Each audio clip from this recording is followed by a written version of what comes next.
La información en vivo y en directo. Araceli Romero, comentanos qué pasó allí en la zona San Lorenzo. Hace 5 minutos, Carlos, un accidente automovilístico. Hay que tener en cuenta que esta avenida Laguna Grande es un trayecto en el cual utilizan muchísimos conductores que salen de la zona de Asunción para ir hacia San Lorenzo, hacia otras ciudades. Hay mucho tráfico. El motociclista que quedó tendido acá sobre la capa asfáltica, pero el chofer también que se está haciendo responsable. De hecho, que fue un accidente. Hay mucho tráfico en esta zona, señor. Vos frenaste y pasó lo que pasó, ¿eh? Sí, así mismo. ¿Qué tal vos te sentías, amigo? Todo bien. No, nada. Una frenada y... Cosa del día a día, no te preocupes. ¿Siempre hay mucho tráfico por acá? Sí, muy complicado, pero... ¿Hace falta un semáforo, señalización o algo? No sé, no. Acá están conversando. ¿No pasamos? Paso mucho mayor. No, eso. No hubo ni daños materiales, parece tu moto casi... Todo bien. Todo bien, dale, acá ya están resolviendo ellos. Pero la verdad que faltaría más señales de tránsito, más guía para los conductores.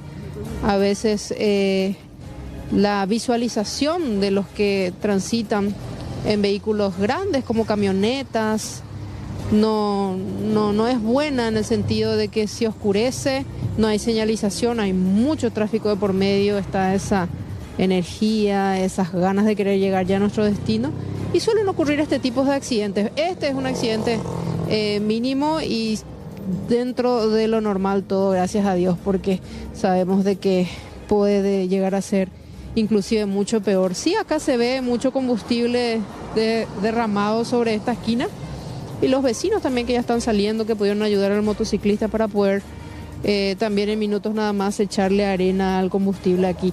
Pero volvemos a repetir, mucho tráfico, mucho movimiento sobre esta avenida, y nosotros recién estamos en el comienzo de esta avenida, que viene de la avenida Madame Lynch, y luego ya sería este desvío que sería Laguna Grande, y hay muchísima gente. Acá vemos otro motociclista intentando cruzar, y tiene que ser la ley del Bareté para cruzar, Carlos, porque no hay semáforos, no hay señalización, ni siquiera hay agentes de Policía Municipal de Tránsito para poder guiar a los conductores, ¿sabes? Sí, estamos viendo que es un cruce relativamente peligroso. Hay gente de la transversal que necesita salir o entrar, principalmente aquellos que salen, y en un tránsito incesante, en un horario complicado que es este precisamente, donde la gente está regresando a sus hogares y utiliza esta importante arteria para seguir viaje. Por fortuna, en este caso, aparentemente, no vi el accidente, pero sé que fuiste testigo, aparentemente el vehículo habría frenado y, bueno, no hubo la distancia necesaria y terminó chocando desde atrás el motociclista y cayó al pavimento. Totalmente, así mismo fue, Carlos. Nosotros, de hecho, que ya escuchamos el ruido de ese accidente y nos percatamos de lo que había ocurrido, pero los vecinos también rápidamente vinieron a salvarle, y podemos ver que están conversando y de seguro van a llegar a un acuerdo. Bueno, por fortuna, fue un percance nada más, no trajo consigo nada que pueda preocupar, y lo más importante, el conductor frenó, quedó, auxilió a la víctima de turno, que lamentablemente en otras historias no suceden, donde finalmente terminan dejando su suerte a aquellas personas a las que accidentan. Realmente una situación para valorar por un lado, y por el otro, con suerte, con fortuna. Gracias, Araceli. Regresamos en minutos contigo. Gracias, Carlos. Hasta luego. Otra de Carolina González. Hablamos de la concejal de Lambaré, que nos tiene acostumbrados a discusiones constantes en la Junta. Esta vez el problema fue con el mismo intendente. Más respeto, por favor. Igualmente, señora, usted también, señora. Cállese. Que usted no me hace callar, nunca me hace callar usted, señora. Presidente, nunca me hace callar. Nunca me hace callar. Presidente, yo le pido al intendente que nos retiremos. No puede ser esto. Falta de respeto. La gente grita más fuerte. Como siempre, como siempre. Para el TikTok, para eso no va a venir.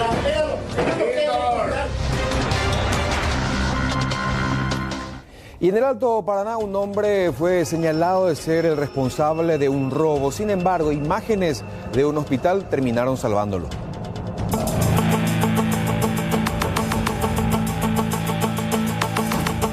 Nos constituimos hasta la farmacia, hablamos con la víctima, con el cajero y empezó un trabajo de investigación con relación al circuito cerrado porque realmente a simple vista es muy parecido ahora. En el transcurso de la declaración él menciona que ese día estuvo en el hospital con su hijo en el sanatorio Santa Rosa.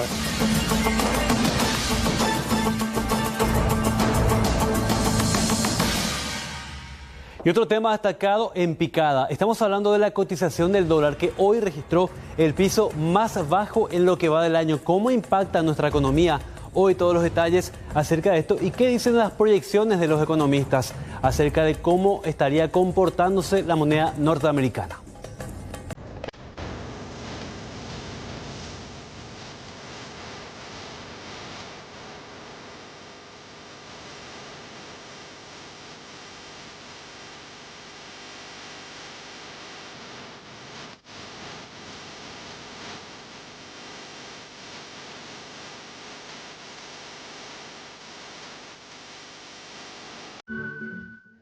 A esta hora el tránsito es caótico, la famosa hora pico. Si a eso le sumamos obras en la vía pública, se vuelve aún más problemático. Jorge, adelantanos algo. Así es, y bueno, ya la semana pasada se dio a conocer de que por lo menos aquí en la avenida Mariscal López las obras han avanzado en un 48% y habrá un retraso de al menos 2 meses en cuanto a la entrega de obras. En instantes les damos todos los detalles, además de todo lo que tiene que ver con el tráfico y las alternativas que se tiene en torno a esta avenida y las obras que se llevan adelante. Sí, sobre todo cuáles son los tramos que se van a ver afectados por estas obras. En instantes ampliamos. Gracias. Hasta luego. Bueno, empecemos con las noticias, ya que tras la denuncia de presunta negligencia en contra del IPS por parte de unos padres que dicen que quemaron a su bebé de 8 meses en una estufa, desde la institución salieron al paso.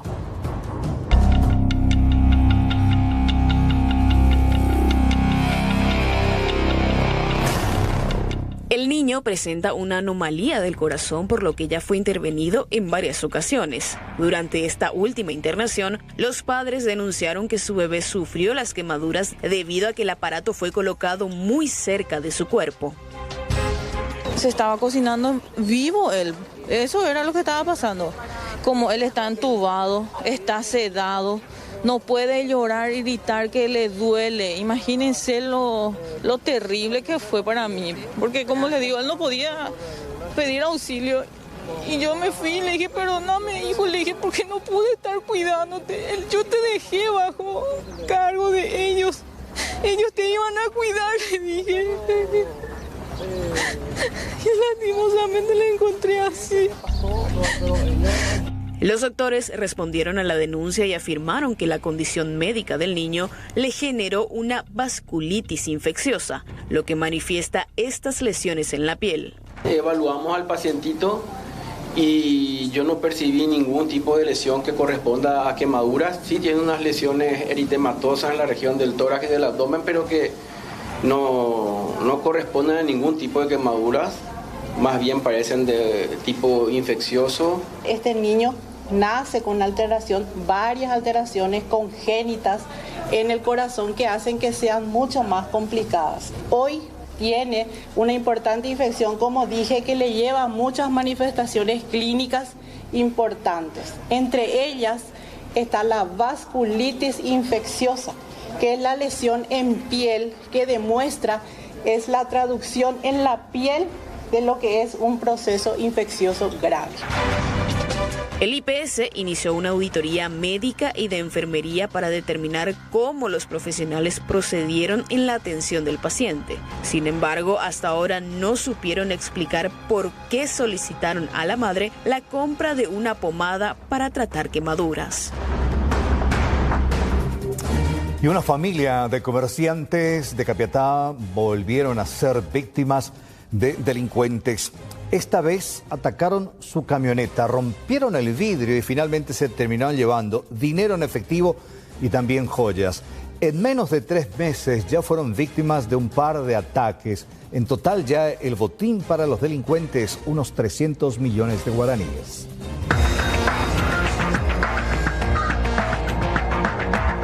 Así quedó la vivienda de los afectados la primera vez que fueron atacados por delincuentes. En aquel entonces, los marginales se llevaron la suma de 300 millones de guaraníes.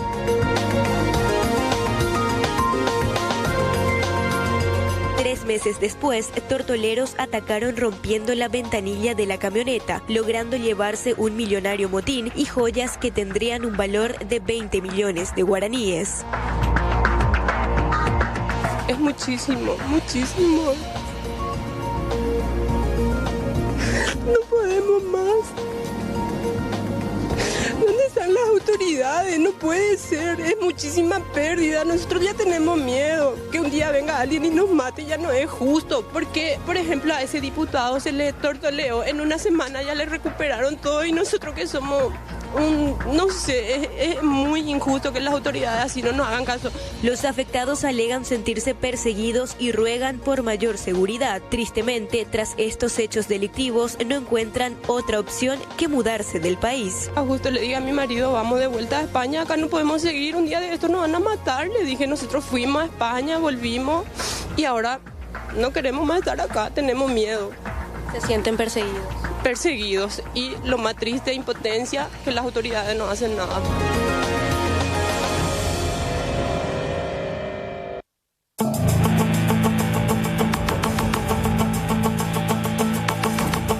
Nos constituimos hasta la farmacia, hablamos con la víctima, con el cajero, y empezó un trabajo de investigación con relación al circuito cerrado, porque realmente a simple vista es muy parecido ahora. En el transcurso de la declaración él menciona que ese día estuvo en el hospital con su hijo en el sanatorio Santa Rosa.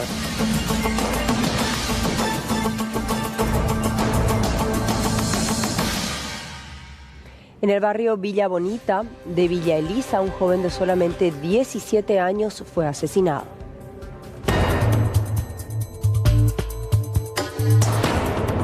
Los agentes de la comisaría 17 de San Isidro intervinieron en un hecho de homicidio ocurrido en la tarde del sábado en Villa Bonita de Villa Elisa.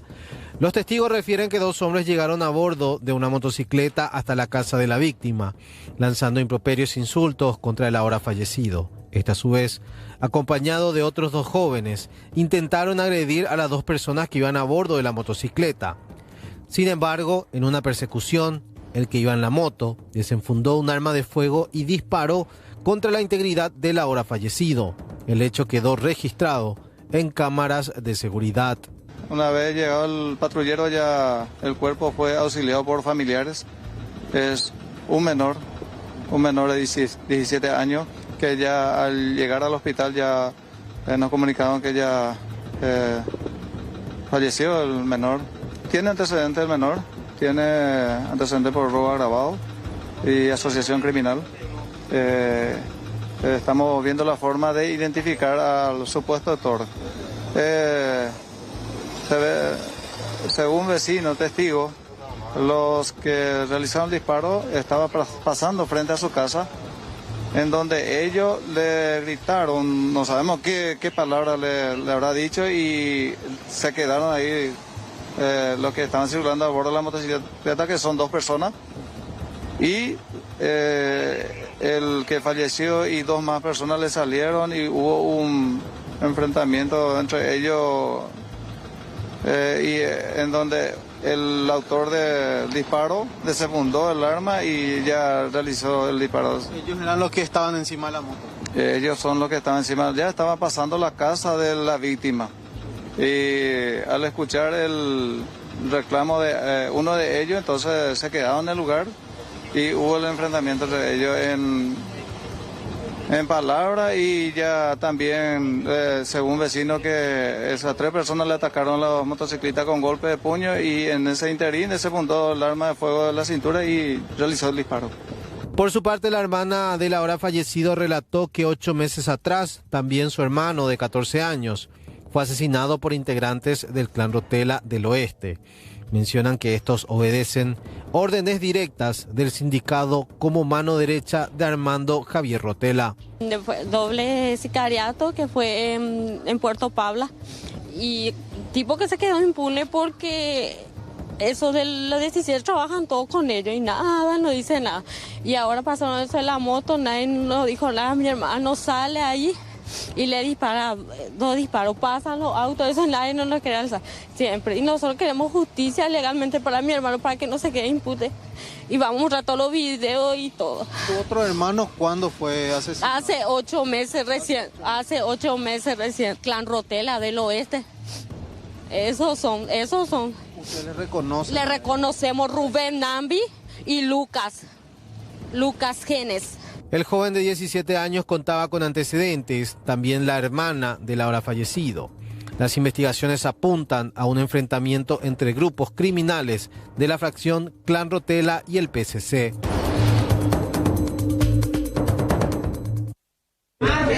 Por favor, igualmente, señora, usted también, señora. ¿Qué? Usted no me hace callar, nunca me hace callar usted, señora. Presidente, no me hace callar. Nunca me hace callar, señora. Presidente, yo le pido al intendente que nos retiremos. No puede ser esto. Falta el respeto. Suelte mi grita más fuerte. Como siempre. Para el TikTok no va a venir. Para eso no va a venir.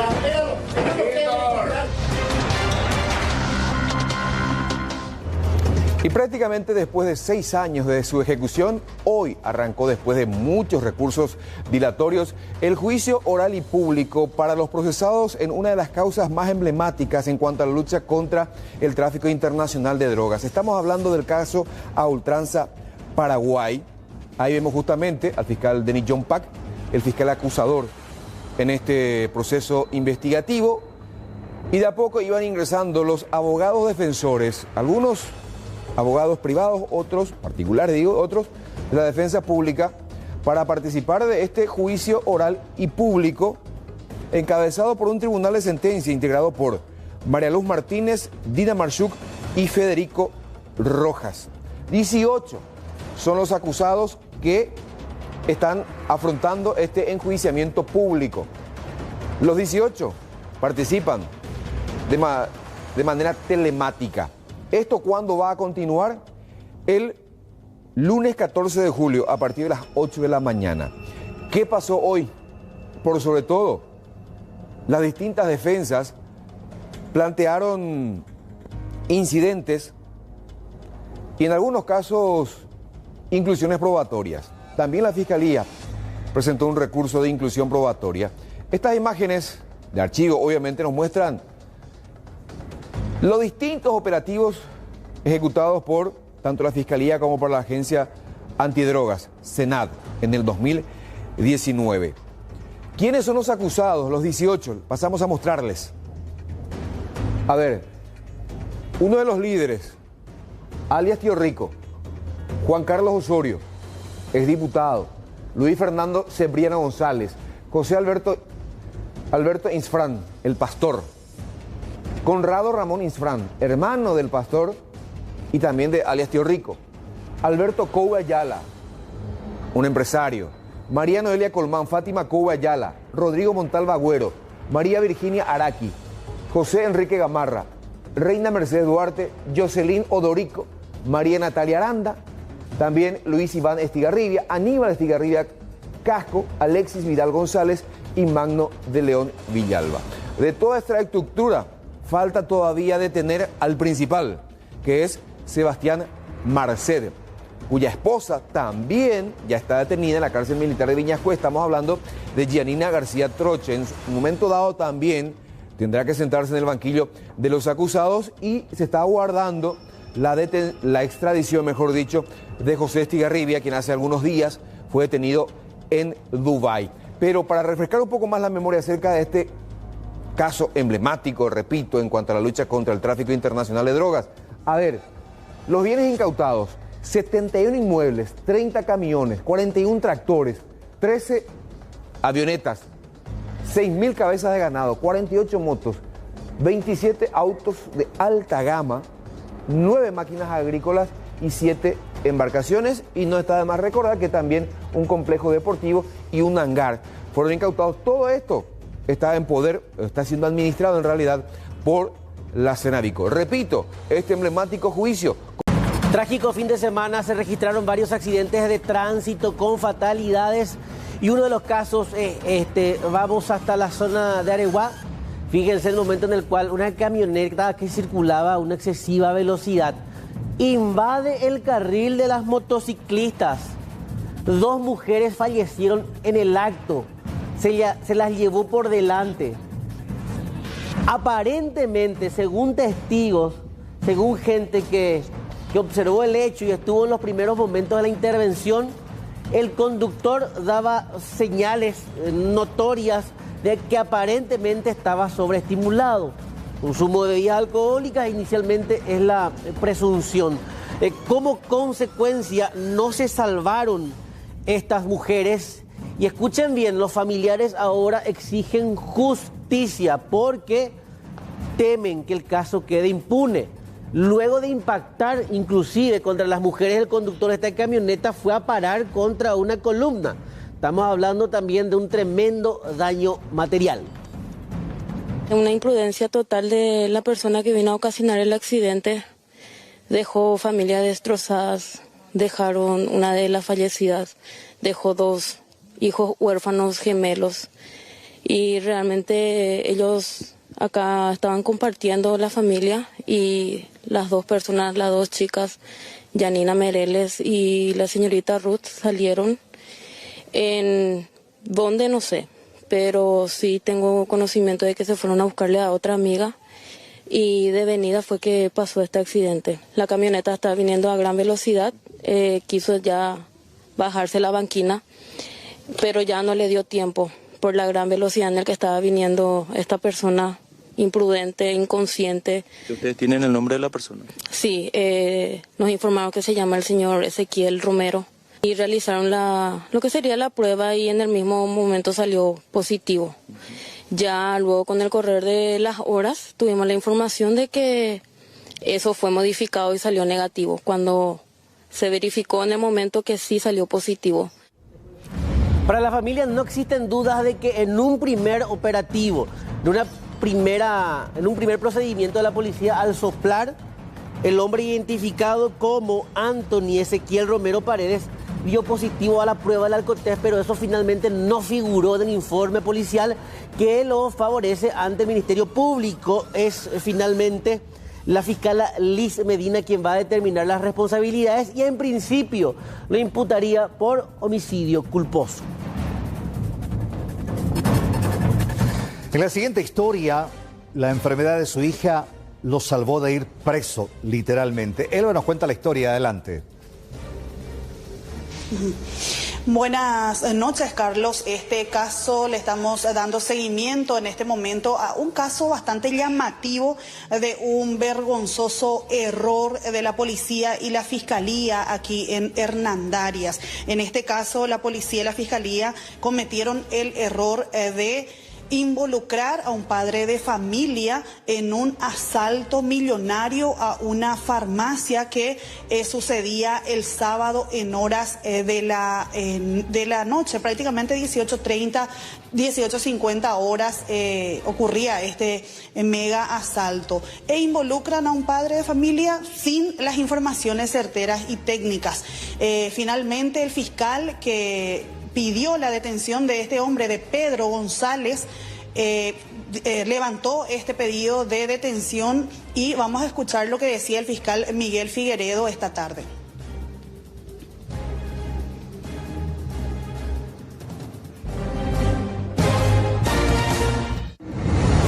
Nos constituimos hasta la farmacia, hablamos con la víctima, con el cajero, con las personas que atendían en la farmacia.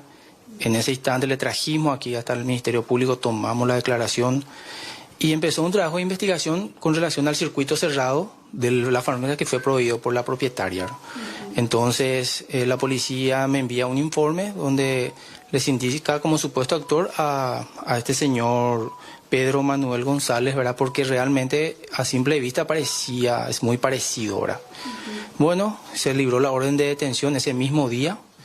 Y el día de hoy, este señor, al enterarse por las redes sociales que tenía orden de detención, se va hasta la comisaría, se pone a disposición del Ministerio Público y comparece aquí con su abogado de confianza, ¿verdad? En ese lapso, en el transcurso de la declaración, él menciona que ese día estuvo en el hospital con su hijo en un sanatorio Santa Rosa, ¿verdad? Aquí de Hernandarias.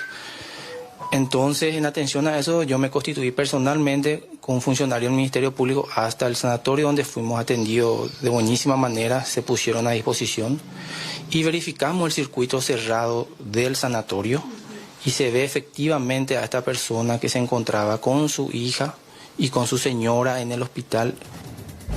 Lo que decía el fiscal Miguel Figueredo en este caso, que él se basó en la información proveída por parte de efectivos de la comisaría Quinta, dirigida por el comisario, en este caso Gerardo Vega, y posteriormente ordenó la detención de este hombre que tenemos aquí, a quien lo tenemos aquí justamente en este momento, y también a su abogado Marcial. Doctor, contanos por favor qué fue lo que pasó. Buenas noches para todas las personas que están en el estudio y para la platea en sí.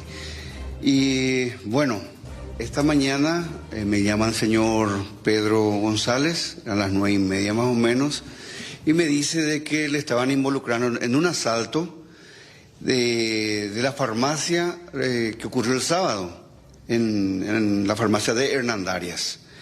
Y también me dice que tenía una orden de detención. Así es que me apersoné a la vivienda del señor y hablé con él y le dije que íbamos a irnos a presentarnos a la comisaría primeramente, luego a la fiscalía. Es así que nos fuimos primeramente a la comisaría, le presenté al señor Pedro y estaban ya la gente de investigaciones ahí. Incluso me dijo la gente de investigaciones que ya estaban para allanar la casa del señor, ¿verdad? Pero cuando los investigadores le ven a él, dicen, no, este no es. Inmediatamente se ponen en contacto con el fiscal y le dice, doctor, acá se presenta el señor Pedro Manuel González, pero él no es. Es una persona totalmente diferente en cuanto a las facciones, ¿verdad? Porque él es gordito, el otro es flaco, el otro, la apariencia era de mayor edad. Él era más joven, muchas cosas más, ¿verdad? ¿Dónde estaba él en ese momento? ¿Quién? Y el nuestro afectado. Y en el momento del asalto, el asalto ocurrió, según la carpeta fiscal, eran las 6:55, o sea, las 6:50 a 6:55, por 5 minutos duró el asalto según la fiscalía. Él se encontraba en ese momento en el sanatorio Santa Rosa. A las 5:30 su nena empezó a tener fiebre y ya empezaba a convulsionar. Entonces de urgencia le alzaron y le llevaron al sanatorio privado Santa Rosa. Entró aproximadamente a las 5:30. Todo ese lapso él estuvo con la nena en el hospital con él. A las 6:55, según la cámara del hospital, las 6:55, estaba ya para retirarse y fue a la caja a pagar. Eso se ve en el circuito cerrado, perfectamente se ve. Las 6:55, él con la nena en brazo, con su señora al lado, pagando en la caja. Y siendo las 7:02 aproximadamente se retiran del hospital. Y el asalto fue a las 6:57, o sea, él no pudo haber estado en dos partes al mismo tiempo. Vamos a hablar un poco con Pedro. Esta situación, prácticamente tu hija, en este caso, la situación te salva de ir preso injustamente, porque imagínate si no tenías una prueba contundente de dónde vos estabas, te iban a involucrar realmente. Sí, buenas noches. Y eso es lo que estamos hablando con mi señora, que si es que no tenía esa prueba contundente, ¿verdad? Que es el circuito cerrado del sanatorio central, Santa Rosa, a lo mejor me iba preso, porque ya había una orden de detención en mi contra, ¿verdad? Y vamos a decirle que mi hija enferma, casi convulsionando, me salvó, para resumir, ¿verdad? Pedro, vos no tenés antecedentes, problemas con la policía, no tuviste, que ellos te hayan tenido, por decirlo, fichado entre los que ellos le conocen como delincuente. No, gracias a Dios no tuve ningún problema con la policía nunca, gracias a Dios, no, nada. ¿Crees que entonces por la similitud del rostro lo que te quisieron involucrar? Y aparentemente sí. Con las publicaciones, las fotos divulgadas, no hay otra cosa que decir que la apariencia, ¿verdad? En la cara, ¿verdad? Este error iba a cometer la policía y la fiscalía y te iban a meter preso. ¿Qué iba a pasar en ese caso? Y me iban a meter preso y me iba a perjudicar muchísimo, así como me están perjudicando ahora mismo, ensuciando mi imagen, ¿verdad? Porque de hecho que recorrí ya todas las redes sociales, de todos lados me escribieron, me llamaron, no puede ser que seas vos y cosas así, ¿verdad? Ya me ensuciaron ya de una y eso. O sea que ya te sentís perjudicado. Sí, totalmente. No pensabas pasar por esta situación. No, nunca me imaginé. Estaba tranquilo en casa, me despierto y como cualquier persona revisa las redes sociales y me encuentro con eso. ¿Qué pensás de la pifiada de la policía y la fiscalía? Y la verdad que no sé, ahora no tengo palabras porque estoy muy afectado, sinceramente. ¿Tu familia, tenés hijos? Sí, tengo 3 hijas y estamos siendo muy afectados, sinceramente. Y si es que allanaban tu casa, te llevaban, iba a ser peor, ¿no? Iba a ser peor porque estoy viviendo en un departamento donde hay inquilinos y no es una casa privada, ¿verdad? Entonces yo creo que iba a ser algo muy chocante, ¿verdad? Para todos. Exactamente. ¿Crees que la tarea tenía que ser más eficiente de la policía y la fiscalía? Claro que sí. ¿El trabajo técnico no se refleja en este trabajo?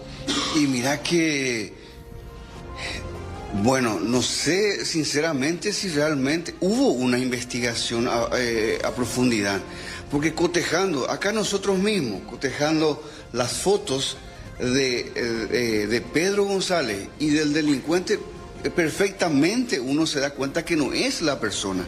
Es parecido porque tiene la barba cerrada, ¿verdad? Hasta ahí. Pero después la facción, la nariz, todo es diferente. No sé, para mí que no hubo una investigación seria, no hubo un cotejo de fotos, más bien se basaron en la declaración de una de las víctimas, ¿verdad? Donde dice que sí que le reconoce al asaltante y que es un muchacho que trabaja en un surtidor en tal parte, ¿verdad? Entonces, con eso, la policía o los investigadores ya dieron por cierto de que esa persona es el asaltante, ¿verdad? Entonces, es una joda, porque si en un país serio jamás esto iba a ocurrir. No, el perjuicio ya está hecho. ¿Quién le devuelve a este señor y a la familia su tranquilidad? Y imagínense, ¿cuánta gente vieron de que Pedro González es el asaltante? Y si no volvieron a ver la réplica, ya le van a tener como asaltante, porque él es conocido, es un muchacho muy conocido en Hernandarias por la familia misma, ¿verdad? Entonces, cualquiera va a decir, ese es asaltante, ¿verdad? Bueno, Carlos, te escuchamos Sí. aquí lo que querrías preguntar. No, más que nada preguntarle a Pedro, en el sentido de qué manera se puede resarcir esto. Está perdiendo tiempo, la imagen, eso es incuantificable, de qué manera se puede resarcir, el costo que va a tener también los honorarios del abogado. A ver, ¿quién cubre todo eso por un, entre comillas, error? Exactamente, Pedro te decía allí, Carlos, si podemos reiterar aquí, Pedro te está escuchando. No, hola Pedro, buenas noches, Carlos Troche te saluda. No, la pregunta acá es, ¿de qué manera se puede resarcir esto? Porque te afectan en la imagen, eso tiene, un valor incuantificable. Por otro lado, todo el tiempo perdido, el costo en sí, los honorarios del abogado, en sentido, ¿quién va a cubrir eso por un error por parte de la policía? ¿Vas a reclamar algún tipo de resarcimiento? Sí, corresponde. Tengo que reclamar, no puedo dejar que quede así nomás porque fue un error y ya. No corresponde, o sea que es sentido común, es verdad, no puedo dejar que se quede así nomás, porque se equivocaron y ya no. El daño que me causaron ya es irreversible. Perfecto. ¿Y al abogado van a presentar algún tipo de resarcimiento, Elba? Sí, van a presentar algún tipo de resarcimiento después de esto, ¿qué van a hacer? ¿Alguna acción? Y vamos a estar estudiando esta situación. Así como él ya me dijo, el daño está hecho, ¿verdad? Y vamos a estar estudiando cómo plantear alguna acción judicial para un resarcimiento, ¿verdad? Bien. Sí, ya estamos. Es que es todo nuevo. Él esta tardecita recién se le dio el levantamiento de su prisión, pues de su detención, estuvimos hasta tarde en la fiscalía, casi recién nomás.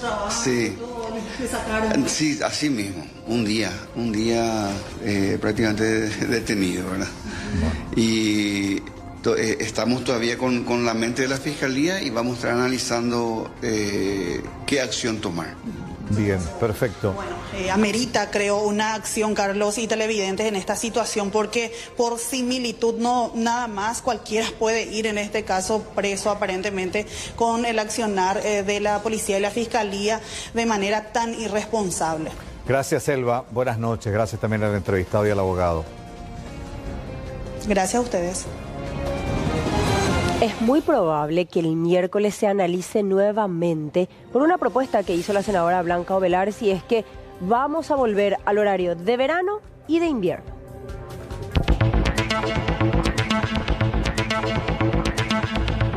La discusión sobre el cambio de hora vuelve a escena en el Senado. A pedido del senador Juan Afara, la mesa directiva del Senado incluyó en el orden del día de este miércoles el tratamiento de un nuevo proyecto impulsado por Blanca Ovelar, que plantea el retorno del sistema de 2 horarios, uno para el verano y otro para el invierno. Las 7 de la mañana,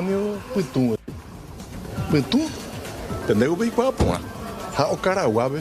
Va a ir a otra escuela, en dos escuelas, vean el ausentismo que hay en las escuelas en el interior, los propios trabajadores. Tuvimos este fin de semana en Pedro Juan Caballero y nos dijeron, es imposible que se pueda cumplir.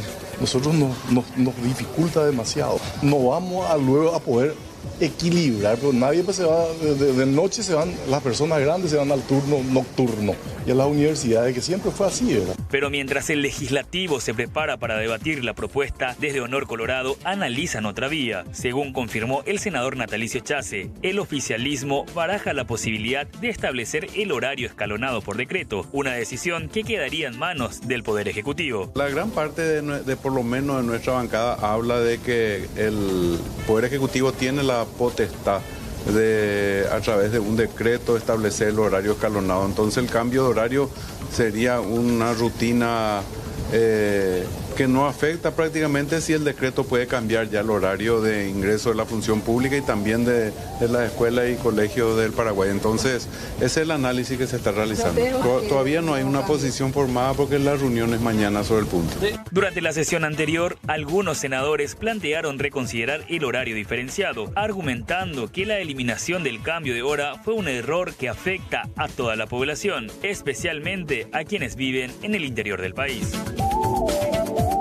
Bueno, no se pierdan, señores, hoy lunes, noche MasterChef, se vienen nuevos desafíos y estén pendientes a partir de las 20:55.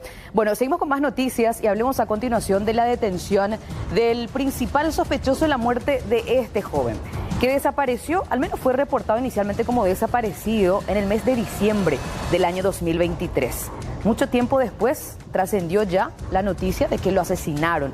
Para la familia no quedaba duda de que se trataba precisamente de su primo, con quien aparentemente también tenía una relación sentimental. Estos fueron los últimos elementos que tuvo la familia en su poder y que reforzaron las sospechas de que el principal sospechoso de su desaparición en aquella ocasión era Albino Ramón González Brites, de 38 años.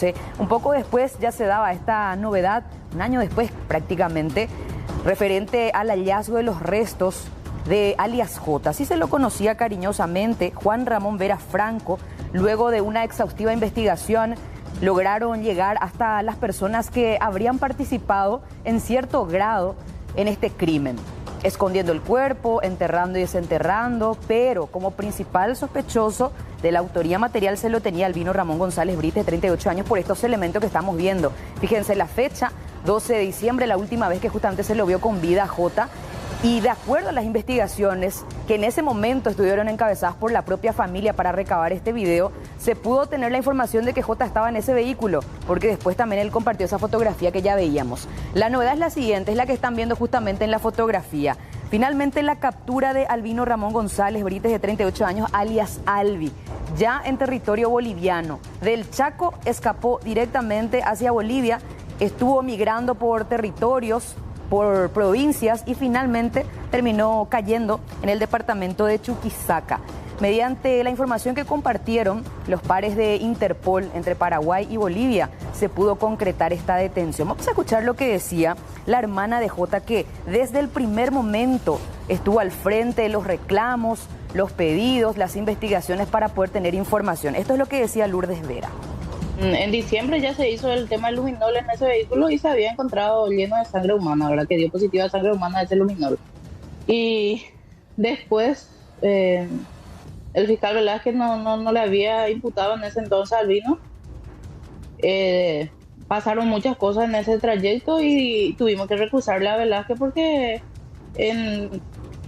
para nosotros siempre fue el principal. No dijimos nosotros en aquel momento, ¿verdad?, que él era el asesino de mi hermano, pero sí dijimos que él le llevó, ¿verdad? Yo le había pedido en aquel momento a Velázquez que por lo menos le investigue por secuestro o cualquier otra cosa, ¿verdad? Porque fue él el que le llevó esa vez. Nosotros estábamos seguros de eso, ¿verdad? Pero como Velázquez no hizo caso a mi pedido, entonces tuvimos que recusarle a él. Luego agarró la doctora Laura, ¿verdad? La que ahora mismo también en nuestro caso está recusada por la familia González. Ya es la segunda vez que le recusan a ella los González. Bueno, hay que decir que la investigación por el caso de Jota desde un inicio estuvo plagada por la inacción, irregularidades. La familia tenía ciertos elementos que por lo menos podían conducir hacia el responsable, que todavía en aquel entonces se tenía información sobre su paradero. Incluso ya se había incautado el automóvil en esa misma fecha, pero no se le había practicado el luminol, se le llegó a contaminar toda la escena y mucho tiempo después recién se hizo el trabajo como corresponde, motivo por el cual justamente teníamos ese resultado que consistió en el procedimiento de detención de los demás participantes que tenían, por cierto, otras responsabilidades que ya les vamos a contar, y ahora también ya la detención del principal sospechoso, Albino, sobre quien, por cierto, pesaba una orden de captura internacional, notificación roja, y esto pudo permitir su captura. Campante andaba él por la provincia de Luis Calvo, departamento de Chuquisaca, y finalmente pudieron lograr su detención en horas de la tarde del sábado y después se comunicó a los pares aquí de Paraguay de la Interpol, que también terminaron difundiendo lo ocurrido. 45 días será el procedimiento de extradición correspondiente, que ya habría empezado a partir de hoy mediante los diligenciamientos. Esto es lo que se tiene entonces con respecto a esa novedad. Ahora, vayamos un poco a las participaciones de los demás, porque hay que recordar que no es el único implicado en este caso. Si bien es el principal sospechoso, estamos viendo otras detenciones que ya se dieron en el marco de esta investigación. Mingaguazú, recuerdo que fue este trabajo que permitió otras detenciones. Por cierto, fue detenido en aquella ocasión el hermano de Albino, Hugo de los Santos González Brites, que lo había ayudado para esconder desde un principio el cuerpo. Enterró en el propio establecimiento donde trabaja. Pero ¿qué pasó? Era demasiado comprometedor porque el caso ya era mediático, por lo que él terminó contratando a un peón para que lo ayude a desenterrar ese cuerpo y posteriormente ir a enterrar en otro punto del Chaco, donde finalmente se termina encontrando en los últimos días, que ya les mostramos justamente cómo fue ese procedimiento mediante nuestros archivos.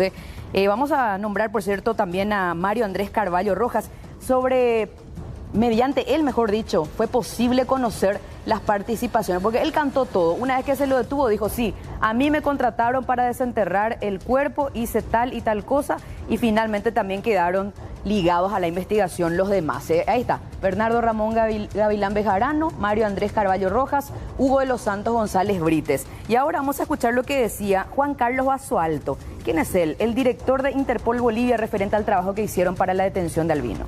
Asimismo, ya se ha comunicado a nuestro similar Interpol Paraguay para que realice sus trámites de extradición. Esa persona, una vez de que habría cometido el delito, de acuerdo a los antecedentes que se tienen en la notificación roja, es la última que se habría encontrado con la víctima, la misma que fue hallada después de 10 meses enterrada en un lugar baldío en la provincia de Boquerón del vecino país, razón por la cual se tenía información extraoficial de que el mismo habría estado en nuestro país. Primeramente se encontraba en una provincia de Monteagudo, de la cual se fue trasladando, y al final nuestro personal de inteligencia del departamento de Chuquisaque de la ciudad de Sucre quedan con su paradero en esta localidad. Era profundamente orgulloso de ser paraguayo.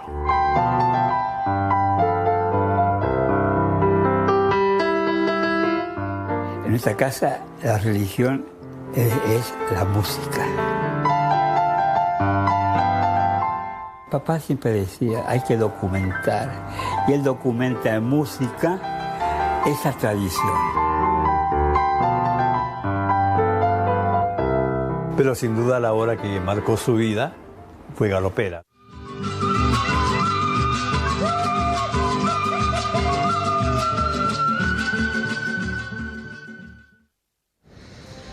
Una droga nueva, sobre todo si la usamos de manera recreativa, porque en realidad es de uso médico, pero que está generando estragos. Ya tiene resultados en una investigación. Leila, contanos. Exactamente, Mercedes, y tenemos que hablar de la detención de un ciudadano argentino, Vicente Ignacio Caballero, quien formaría parte justamente de un esquema de tráfico de fentanilo y así también cocaína al vecino país. En el mes de mayo, finales del mes de mayo, es que cae una carga justamente en la zona de Formosa de 500 ampollas de fentanilo y así también cocaína mimetizada en un extintor. Allí se hace el seguimiento, se da con la detención de un ciudadano chileno, quien aparentemente era el destinatario de toda esta carga, y mediante esa investigación también es que finalmente se llega hoy a Vicente Ignacio Caballero, quien fue detenido en la zona de Nanagua por agentes de Interpol. Y vamos a escuchar lo que mencionaba al respecto el comisario Juan Fretes. Bueno, esta persona se dedicaba a, digamos que, así como te mencioné, al paso de mercaderías. Se montó una vigilancia en las inmediaciones del domicilio en el cual estaba morando esta persona. De igual manera, en las inmediaciones de los lugares donde se estaba desplazando, tal es así que se realizó la detención en la vía pública en la zona de Nanagua. Bueno, la residencia en sí de esta persona es en Clorinda. Lo que tenemos entendido que luego de enterarse de que su cómplice o parte de la estructura cae en Mendoza, esta persona se refugia, vamos a decirle que en la localidad de Nanagua. En varios laboratorios de circulación, digamos que comercial libre, tienen la inscripción de las ampollas. Ahora bien, la investigación está en una etapa incipiente, de hecho que tenemos la otra pieza que estaría faltando dentro de la estructura. No podemos descartar ningún tipo de conexión dentro de Paraguay y dentro de lo que sería la zona migratoria entre Clorinda y el paso migratorio con José Falcón. Bueno, lo que mencionaba el comisario, esta persona, Vicente Ignacio Caballero, aparentemente era el que se encargaba justamente de hacer el envío de toda esta carga, y evidentemente que el hilo de la investigación continúa para saber si es que más personas forman parte de este esquema, como por ejemplo ellos logran acceder a estos fármacos y evidentemente también al acopio de la cocaína. Y nos hablaba el comisario acerca de los efectos sumamente adictivos de este fármaco del fentanilo, que sobre todo está afectando a países europeos, y nos decía que incluso puede ser mucho más potente que 10 dosis de morfina, y por eso hablaba acerca de la importancia en este caso de la adicción que genera este fármaco. Definitivamente, un peligro. Especialistas hablan de que nuestro sistema ya está colapsado con el Chespi y con otros productos. Imagínense si es que sigue avanzando a esta velocidad el fentanilo en nuestro país. Bueno, ¿qué nos queda? Gracias, Leila. Hasta luego. Y agentes de la policía lograron la captura de 5 ciudadanos colombianos y entre ellos una paraguaya. Los mismos son indicados de realizar hurtos de cajas fuertes. Uno de los robos ocurrió en la zona del aeropuerto Silvio Pettirossi y el otro en una transportadora ubicada en Mariano Roque Alonso.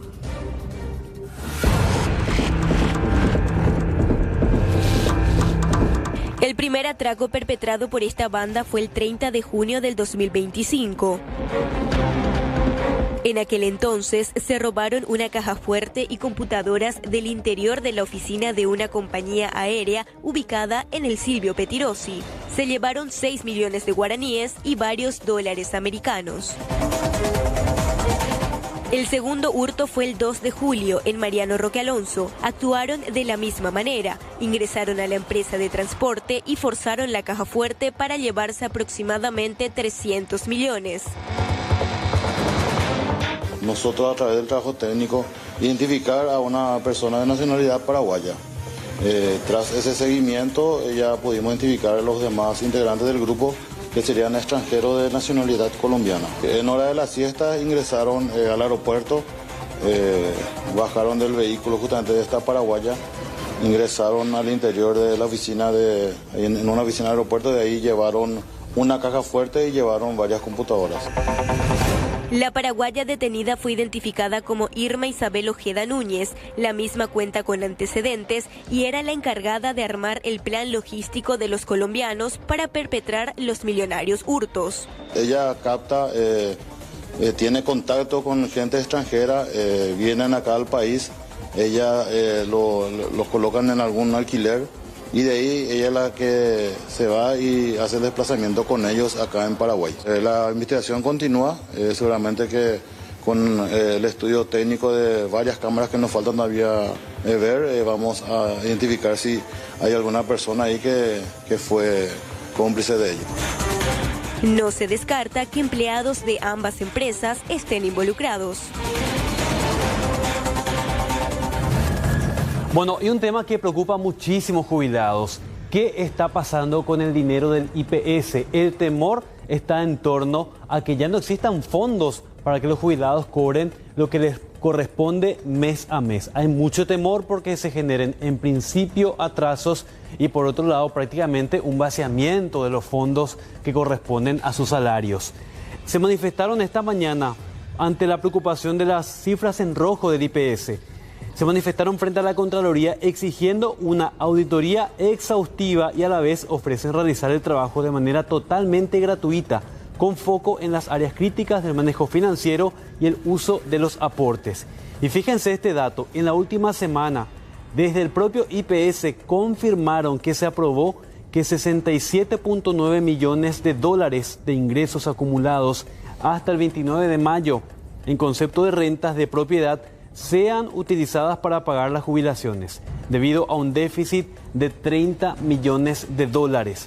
Este monto es el déficit mensual del IPS en relación con el monto necesario para pagar a los jubilados. Y vamos a escuchar lo que dice Pedro Jali de la Unión de Jubilados del Paraguay, porque señala que no les convencen los argumentos de la previsional.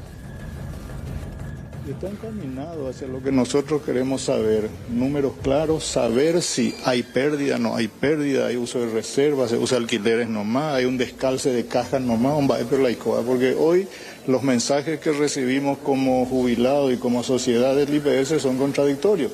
Una gerente dice una cosa, otra gerente dice otra cosa, el informe actuarial es tremendamente positivo, el consejo no habla, el presidente no habla, nuestro representante de jubilados nadie le conoce, entonces recurrimos a la Contraloría porque es la institución que finalmente tiene credibilidad en este país en términos de números.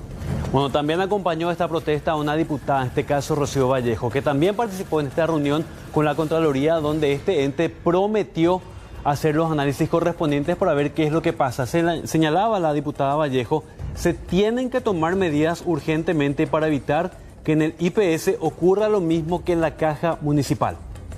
Nos explicaron que la auditoría financiera es súper amplia, que se analizan no solamente los números, sino también posibilidades de fraude y todo es mucho más amplia que una fiscalización especial que solo es de gestión y que en la auditoría financiera se pueden evaluar todos los elementos existentes e incluso detectar en su caso existencia de fraude. Tengo entendido que se va a realizar lo del 2025, los jubilados han manifestado que los problemas se han iniciado ahora Ellos lo que no pueden comprender es si hoy tenemos 85.000 nuevos aportantes, además de que manifestaron también que en la página del IPS figura una información y ellos mediáticamente dan otra información. ¿Qué está pasando? Que el dinero no está alcanzando para pagar a los jubilados. O sea, y además han manifestado de que no alcanza para pagar a los jubilados, pero constantemente están yendo nuevas inversiones a bancos de plaza. Por importante dato para aquellos que principalmente circulan por esta importante avenida de salida e ingreso a Ciudad Capital. Jorge Ezcurra, estamos en la otrora curva de la muerte que lleva hoy ¿qué nombre?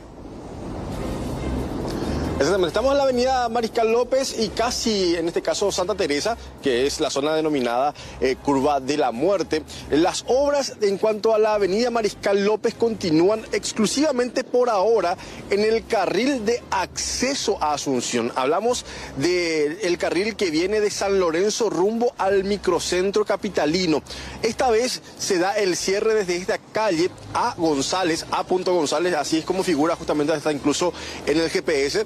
Y aquí es donde uno debe desviar a unos pocos metros del Sanatorio San Sebastián, incluso, si podemos mencionar eso también, para que la gente pueda ubicar. Y aquí se desvía aproximadamente 200 metros. Todo esto fue asfaltado también por la empresa adjudicada para los desvíos correspondientes. Y son aproximadamente unos 700 a 800 metros de desvío que uno debe realizar en estas calles alternativas. Primeramente va por esta calle González y luego gira, repito, a unos 200 metros sobre la calle Tacuarí, que luego pasa a llamarse Leocadio Jara. Luego ya en la zona de,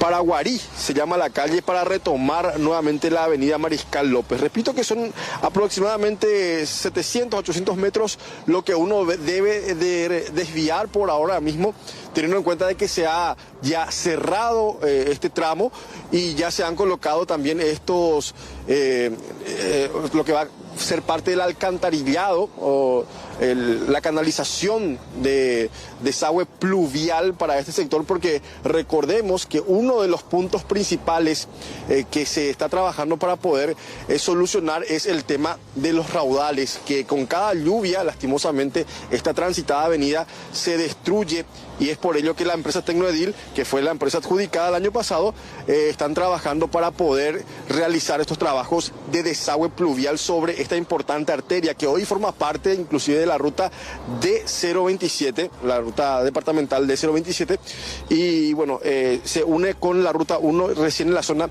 de Itá, También tenemos que mencionar, Carlos, compañeros de la audiencia, de que esta empresa la semana pasada ha avisado que se ha avanzado un 48% en cuanto a las obras. Esta obra que tenía que terminarse para octubre de este año con un monto de aproximadamente 7,2 millones de dólares.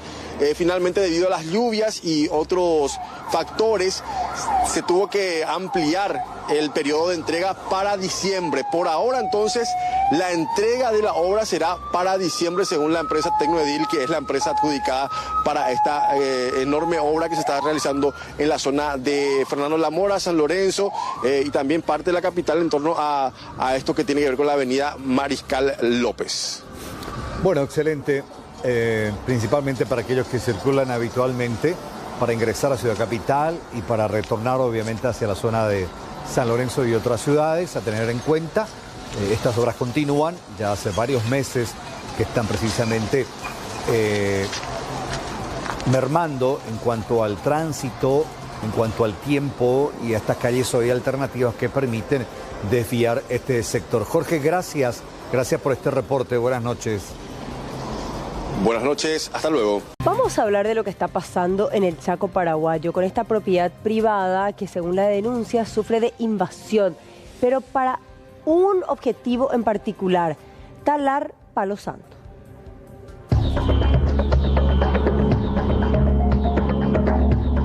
Fortín, Florida, es uno de los puntos más alejados en el territorio chaqueño. Está ubicado a unos 800 kilómetros de Asunción y no tiene más de 200 pobladores que se dedican al ganado menor y al obraje. En el 2004 llegó al lugar don Severiano Jiménez, que mediante documentos expedidos por el INDER ocupó 1.510 hectáreas, que empezó a desarrollarlas con la intención de convertirla en una estancia. A pesar de sus reiterados pedidos de pago al Instituto Nacional de Desarrollo y de la Tierra, el ente público se desentendió y la ocupación autorizada no pudo ser formalizada al punto de facilitar que un lugareño invada el inmueble e iniciado la deforestación de plantaciones del apetecido y costoso Palo Santo, aprovechando que don Severiano dejó el sitio por razones de salud.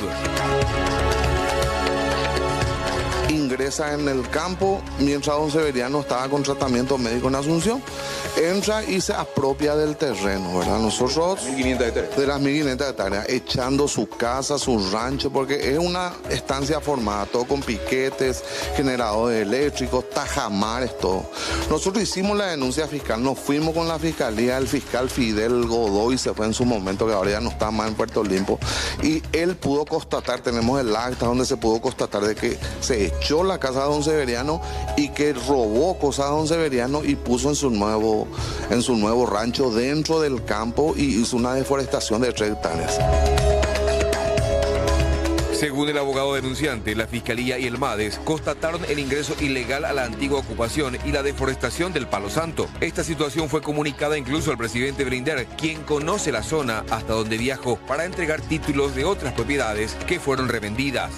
Usted se fue a darle título a Isabelino Benítez, que casualmente es el tío de Hugo Benítez, el invasor de la tierra de don Severiano. Usted se fue a darle 1.000 hectáreas, se fue a titularle un campo que ya fue vendido 2 veces y que se presentó la denuncia en su oficina, en el INDER, que también vamos a pasar acá la imagen de la denuncia. Usted tiene la denuncia en la Secretaría Privada y usted igual se fue habiendo esa denuncia. Y está la ley que dice que son 2 años de cárcel por la venta de tierra del Estado. Intentar retomar la propiedad se volvió peligrosa, ya que según el denunciante, el invasor utiliza las armas para mantenerse en el inmueble, por lo que solicitan la urgente intervención de las autoridades. Y esta noche vamos a conocer un poco más de este gran artista, compositor, cantautor, que dejó una cantidad impresionante de obras, don Mauricio. Sobre todo de aquellas conocidas a nivel mundial, que fueron interpretadas con diferentes instrumentos, versionadas de manera diferente, y también grandes artistas se deleitaron con... No quiero adelantar nada. Bueno, Daniel Villagra nos acompaña, él fue el responsable de hacer este informe especial. Daniel, ¿cómo estás? Buenas noches, bienvenido. Don Carlos, querida Mercedes, buenas noches para ustedes. Un saludo también para todos en sus casas. El Mauricio, hijo, me decía, papá amaba muchísimo al Paraguay, me decía, pero no entendía a qué se refería hasta que leí parte del libro de don Mauricio Cardoso Campo. Y entendí de que el hombre fue hasta las raíces de nuestro país. Folclore, la geografía, la fauna, la flora, las costumbres, lo culinario, el idioma, todo. Por eso hoy puedo decirles que escuchar las canciones de don Mauricio Cardoso Campo es escuchar cantar al Paraguay entero. Porque es una persona que amó tanto al país que se encargó de crear un repertorio tremendo en su proceso de formación de artista, pero ya consolidado y ya establecido como artista, un poco de lo que somos nosotros para el mundo entero de la mano de don Mauricio Cardoso Campo. Vamos a conocer un poco de su historia, vamos a conocer un poco de su vida, un poco de lo que significa para su familia y de allí en más para lo que significa también para nuestro país. Una figura que reconoce definitivamente el mundo entero a través de sus obras. Un poco de quién es y de lo que significa don Mauricio Cardoso Campo. Era profundamente orgulloso de ser paraguayo.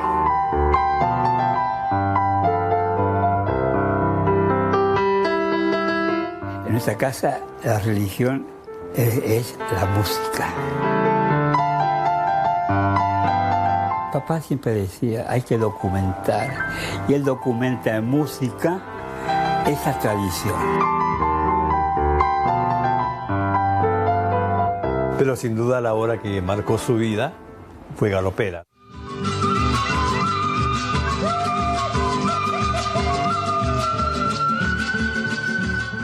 ¿Qué tal, Mauricio? Un placer tremendo. Gusta. Qué lindo ver tantas cosas del maestro Cardoso Campo acá. Sí, acá estamos en pleno estudio de Don Mauricio, que era estudio de Don Mauricio, donde venía a ensayar con sus músicos. Están siempre rodeados de muchas cosas del maestro Mauricio. Sí, bueno, su presencia a través de sus obras, de sus libros, sus discos, sus recuerdos, nos rodean constantemente, ¿no? Es una figura muy grande de nuestra cultura y muy grande para nuestra familia también.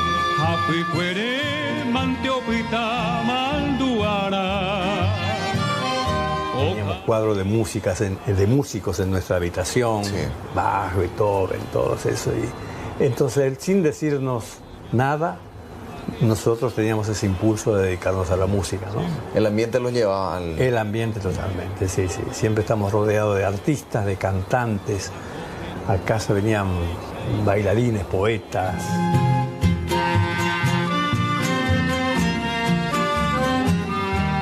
Tuviésemos que describir al maestro Cardoso Campo en una palabra, ¿cuál sería la palabra que sintetiza a este...? Un patriota. Patriota. Como decía, no sé quién lo dijo, pero no solo se defiende la patria con un fusil en la frontera, sino el que defiende su cultura, el que la difunde, el que lucha por ella, el que registra, el que documenta. Ese es un patriota también, está defendiendo la patria, el valor cultural de la patria que deja a través de sus obras, de sus libros, de sus músicas, para las generaciones venideras. Así era Don Mauricio.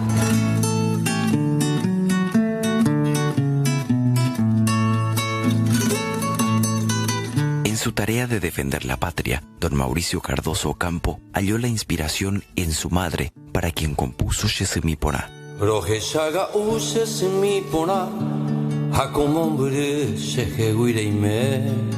En su amada, a quien compuso Paraguaya Linda. Según decía él, yo era la mujer más cantada del Paraguay. Pero yo no le quería creer eso.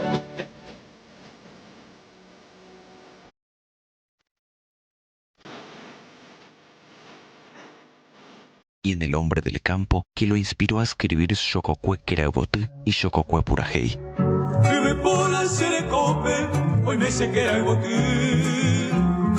Aquel niño nacido en los suburbios de tierras paraguarienses había de convertirse en un referente folclórico musical de nuestro país para el mundo entero. Mauricio se autopercibía Pishai y por sobre este concepto logró cambiar su vida entera en pos del arte y la patria. Pishai era aquel que nace en una condición muy precaria, que nadie apuesta por el futuro de él, y él se consideraba así. Él nació no en la ciudad de Uicuí, él nació en una compañía de Uicuí, que casi ni está en el mapa, ¿verdad?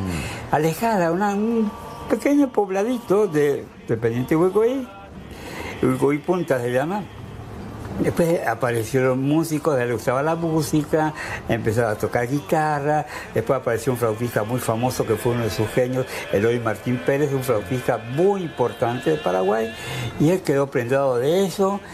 Yo quiero tocar la flauta, y con una tacuara que llamaban Calle de Castilla se armó una flauta. Sí. Y después fue y estudió guitarra y flauta. Y evidentemente tenía ese empuje, esa convicción, ese deseo, esa inquietud, ese interés, y le enseñaban, ¿verdad? Entonces, al hacer el servicio militar que tenía que hacer, él decidió ir a la policía, a la banda de policía, porque él sabía tocar guitarra y flauta. Y ahí en la banda de policía se encontró con José Asunción Flores, con los grandes músicos y con los maestros italianos. Y al igual que en los tiempos de ayer. En una parte de Memorias de un Pishai, él hace referencia a que había creado con su amada una familia en el que la música era la religión y la armonía perfecta. ¿Esto era así? En nuestra casa la religión es la música. Y había... Pero no era solamente la música paraguaya, claro. No, teníamos profesoras de música y teníamos en nuestro cuarto, como dijo mi hermano, los cuadros de los grandes músicos universales. Y había un busto hermoso de bronce de Beethoven que estaba ahí en la entrada de nuestra casa, Y no sé si era un chiste o mucho de chiste y mucho de verdad en cuanto a sentimiento. Saludábamos a Beethoven cuando salíamos y cuando volvíamos a nuestra casa. ¿Sí? Porque en nuestra casa la religión es la música.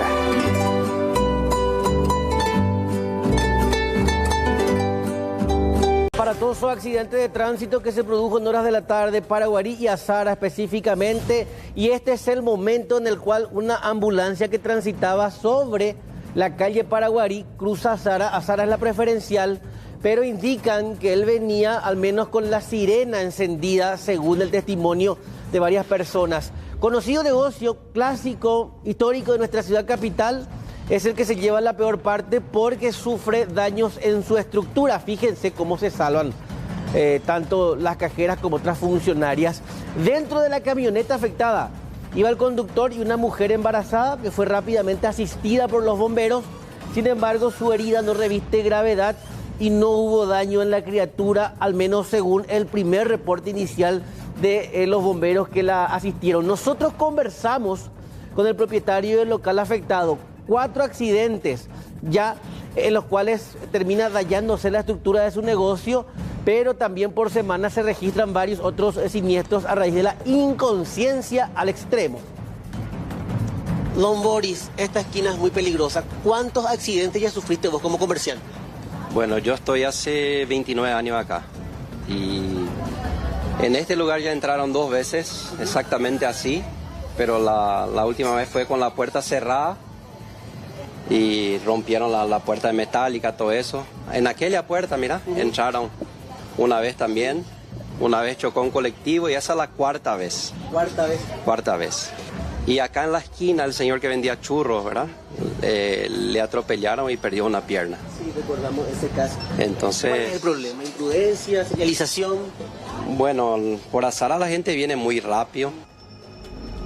El interventor del municipio de Ciudad del Este, Ramón Ramírez, ofreció hoy una conferencia de prensa e informó que en el primer semestre de este 2025, la comuna esteña realizó adjudicaciones y firmó contratos por 30.700 millones de guaraníes, que comparando con periodos anteriores es un monto muy llamativo, según, repito, el propio Ramón Ramírez. Lo más llamativo, siempre de acuerdo al interventor, es que en menos de un mes realizaron casi el 100% de todas estas adjudicaciones. Encontramos que al cierre del primer semestre de este año se adjudicaron y firmaron contratos por más de 30.700 millones de guaraníes. Solo entre el 27 de mayo y el 20 de junio pasados, o sea, en 24 días, se adjudicaron licitaciones y firmaron contratos por más de 30.200 millones y se pagaron anticipos por más de 4.100 millones. Y voy a recurrir a los datos para que esto quede claro. En el mismo periodo del año pasado se adjudicaron 16.470 millones. En 2023, 7.038 millones y en 2022, 7.355 millones. O sea, este año, poco antes de la intervención, se duplicó lo hecho por el año anterior y se cuadruplicó lo de los años 2022 y 2023, o sea, hace 2 años. Realmente este volumen es inusual en tan corto tiempo y para nosotros no debe pasar desapercibido. Ramón Ramírez también anunció la postergación de la apertura de sobres de una licitación en la que están en juego 15.500 millones de guaraníes. El argumento del interventor: garantizar una justa participación de todos los interesados. La noticia económica del día es esta: la baja en el dólar. Fíjense el número actual. Hoy cerró a 7.715, incluso llegó a bajar un poco más. Y la cifra del BCP muestra precisamente lo que está pasando con la moneda estadounidense. Vamos a ver acá la cotización de referencia en el último año. Estamos viendo ahí cómo se cotiza en el día de hoy. Cerró a 7.580 a la compra y 7.700 a la venta. Desde septiembre del año pasado que no teníamos esta cifra tan baja. Vamos a ver cómo se comportan los mercados, porque finalmente el dólar registró hoy el piso más bajo en lo que va del año. Las pizarras cotizan hoy a la compra 7.500, a la venta 7.710, una caída de 40 puntos según los registros oficiales del BCP. Este valor se compara justamente a lo que mencionábamos recién, septiembre de 2024. Representantes de casas de cambio señalan que este cambio podría revertirse nuevamente con la demanda de dólares por parte del sector importador. Esta caída del tipo de cambio se da en un contexto de debilitamiento global de la moneda estadounidense, el cual también se observa en territorio paraguayo. Más del 30% de los bienes que integran el índice de precios del consumidor son importados, así que probablemente tenga esto también un efecto positivo en el sentido de hablar un poco también del tema de la cotización, de cómo impacta precisamente en la canasta básica. El impacto en la canasta es directo e indirecto según los técnicos. De forma directa incide en los bienes importados e indirectamente cuando el combustible sube y automáticamente las fábricas trasladan los costos al precio de sus productos. Así que bueno, nos quedamos muy atentos a cómo se cotiza. Vamos al siguiente tema que tiene que ver también con esta situación muy tensa que por otro lado se vivió en la Junta Municipal de Lambaré. Estamos viendo ahí a Carolina González. Ustedes la recuerdan, la esposa del exdiputado Arévalos. Bueno, nuevamente hoy fue protagonista de incidentes en un entredicho que tuvo con el propio intendente de la ciudad de Lambaré. Todo empezó ante la denuncia de desperfectos en obras municipales en escuelas. El jefe de obras de la municipalidad acudió a dar explicaciones, pero sus argumentos no convencieron. Se genera una discusión entre el intendente y la concejal, pero a los gritos. Que tenían que cambiarse las puertas, pero a pedido del director quería que se cambie porque él quería reutilizar en otra parte. Se le entregó todas las puertas viejas y el director hizo uso de eso, no sé en qué, ¿verdad? Pero él puede explicar eso que habrá usado ahora. Las puertas son nuevas, nosotros tenemos incluso fotografía del carpintero cambiando. Y nos vamos a alarmarnos por una puerta que uno lleva. Ese cosa se pilla nomás, director. Me hubiera llamado nomás a mí el director, le llevaba al carpintero o lo que sea, a cualquiera. Se pillaba y ya estaba. Es una cosa muy... así. No, es una cosa muy sencilla. No estamos ya en una campaña respetándole a la gente del interior, ¿verdad? Pero es así. Vamos a respetarle al director. Bueno, yo te he dado la explicación. O si no, para que me... Y que terminen las explicaciones porque... Por favor, igualmente, señora, usted también, señora. Cállese, ¿Qué usted no me hace callar? Nunca me hace callar usted, señora. Presidente, nunca me hace callar.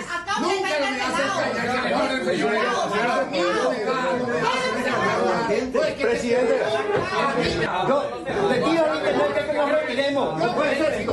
Falta el respeto. No es que grita más fuerte. Como siempre, como siempre. Como siempre. Yo les pido a los compañeros, colegas, vamos a respetar. Yo no vengo a acabar. Así no se puede. Pero para el TikTok, para eso no va a pedir. Víctor, es importante nivel punto.